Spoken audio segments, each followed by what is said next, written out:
Bonjour à tous, on va poursuivre le cours de philosophie morale avec l'impératif catégorique d'Emmanuel Kant.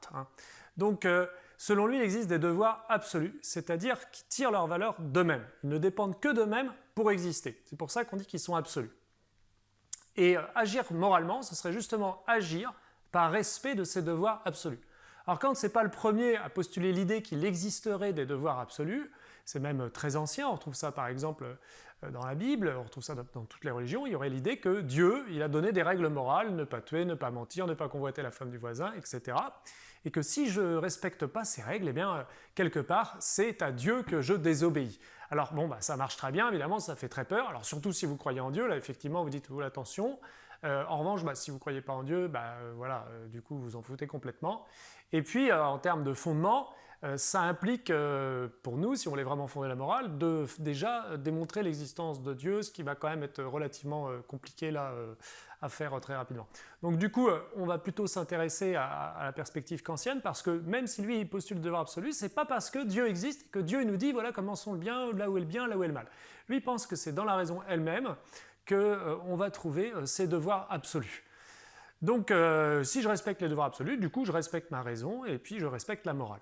Alors il va faire très vite une distinction, parce que quand on dit qu'on doit faire son devoir, c'est qu'il y a des impératifs. Mais Kant il va distinguer plusieurs impératifs. Il va distinguer d'abord les impératifs hypothétiques qui visent le bonheur, et puis les impératifs catégoriques qui eux visent le bien moral. Donc c'est très différent. Les impératifs hypothétiques, ils sont conditionnels. Ils sont conditionnels, ils sont relatifs et ils sont particuliers. Alors pourquoi est-ce qu'ils sont conditionnels? Mais parce qu'ils sont soumis à des conditions. C'est-à-dire que ce sont des impératifs qu'on va réaliser parce qu'il y a une condition qui va exiger qu'on le fasse. Par exemple, si vous voulez vider votre lave-vaisselle, c'est parce que vous devez mettre la table, vous devez le ré-remplir. Donc vous allez vider le lave-vaisselle pour mettre la table. Donc c'est à la condition de mettre la table que vous devez vider le lave-vaisselle. Vous ne videz pas le lave-vaisselle juste pour le plaisir ou juste parce que ce serait une espèce d'obligation morale, pas du tout. Ça a de valeur que par rapport au fait que vous avez besoin de le faire. Bon, ils sont relatifs donc puisqu'ils dépendent d'une autre fin que d'eux-mêmes. Ils dépendent d'autre chose que d'eux-mêmes. Voilà. Et puis ils sont particuliers parce que si par exemple vous voulez être médecin, voilà, c'est un impératif pour vous que de faire une terminale scientifique pour pouvoir réaliser médecine dans les meilleures conditions, eh bien ça ne dépend que de vous. Si vous vouliez être professeur de littérature, alors dans ce cas-là, il aurait fallu plutôt que vous fassiez, l'impératif était plutôt de faire une série littéraire. Donc les impératifs, du coup, ils sont particuliers, ils dépendent de vos désirs, de ce que vous imaginez pouvoir être source de bonheur pour vous. Alors vous l'imaginez seulement, parce que ça se trouve vous trompez complètement, c'est pas être médecin qui vous rendra heureux, c'est tout autre chose. Mais bon, on ne sait pas exactement quels sont les ingrédients du bonheur, c'est un idéal de l'imagination, dit Kant, c'est-à-dire que le contenu n'est pas déterminé clairement, et donc on essaye plus ou moins d'agir en fonction de votre bonheur, et donc ça nous donne des impératifs, des obligations, des impératifs qui sont hypothétiques parce qu'ils sont donc conditionnels, particuliers, relatifs. Au contraire, les impératifs catégoriques, eux, ils sont absolus. Ils sont absolus, ils dépendent de rien d'autre que d'eux-mêmes. Ils ne sont pas conditionnés, c'est sans condition. Et puis, ils sont valables pour tous. Par exemple, ne pas mentir, c'est valable pour tout le monde. C'est une loi morale, impératif catégorique. Ne pas mentir, c'est valable pour tout le monde, c'est valable en tout lieu, en tout temps. Enfin, c'est pas soumis à des conditions, et puis c'est pas relatif. D'accord ? Alors, pour savoir quels sont ces impératifs catégoriques, alors Kant il va nous expliquer parce qu'il va les formuler, ces impératifs catégoriques. Mais en même temps, il le dit lui-même, un enfant de 5 ans saurait très bien quels sont ses devoirs. Tout le monde sait quels sont ses devoirs moraux. Par exemple, il dit à un enfant, il sait très bien qu'il ne doit pas mentir, qu'il ne doit pas voler, qu'il ne doit pas tuer, etc. Il le sait de lui-même, la raison lui ordonne de façon très simple. Mais si vous avez un doute, à la limite, vous pourriez vérifier si ça correspond bien à ce que dit Kant, à savoir, on va trouver une première formulation ici de l'impératif catégorique, agis toujours de telle sorte que la maxime de ton action puisse être érigée en loi universelle pour l'humanité. Cette formulation de l'impératif catégorique, elle dit que la maxime de ton action, c'est-à-dire le principe sur lequel se fonde ton action. Par exemple, si tu mens à ta femme parce que tu l'as trompée, le principe ici, c'est que c'est le mensonge. Donc, est-ce que tu peux vouloir le mensonge pour tout le monde? Kant dit non, parce que ça n'a pas de sens.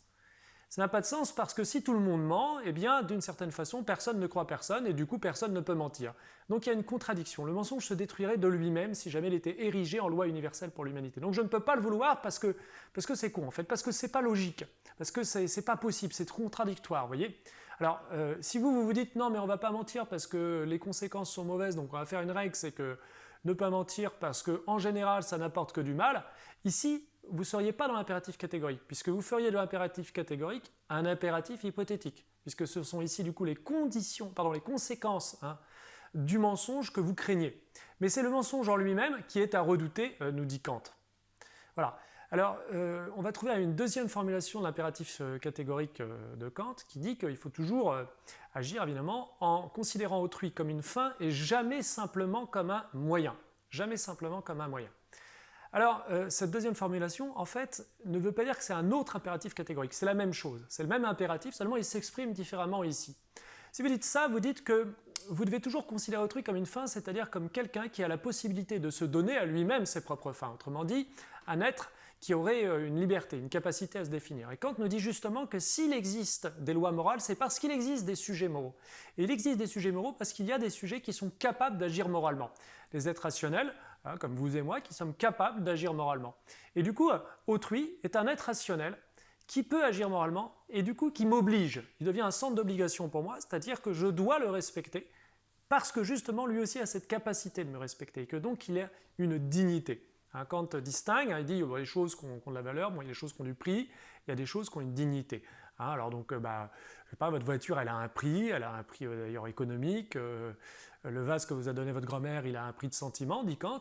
En revanche, votre grand-mère, elle n'a pas de prix, elle a une dignité. Et cette dignité, elle vient du fait que justement c'est un individu, votre grand-mère, un être rationnel, qui peut être justement un sujet moral. Et à partir de là, vous devez le respecter en tant que sujet moral, et elle-même aussi, évidemment.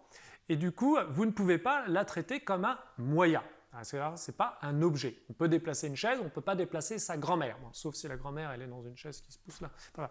On ne peut pas déplacer un individu comme on déplace un être humain, tout simplement parce que ce n'est pas un objet.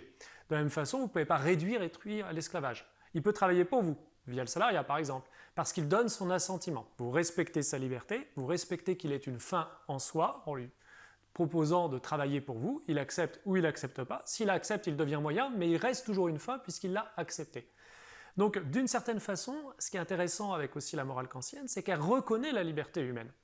Non seulement de celui que vous respectez en tant qu'individu qui a une dignité, mais y compris de vous-même. Parce que ce que dit Kant, c'est que quand vous cédez par exemple à des pulsions, à des passions, vous trompez votre femme par exemple avec Penelope Cruz, on peut le comprendre, on peut le comprendre, vous vous êtes laissé emballer, quoi.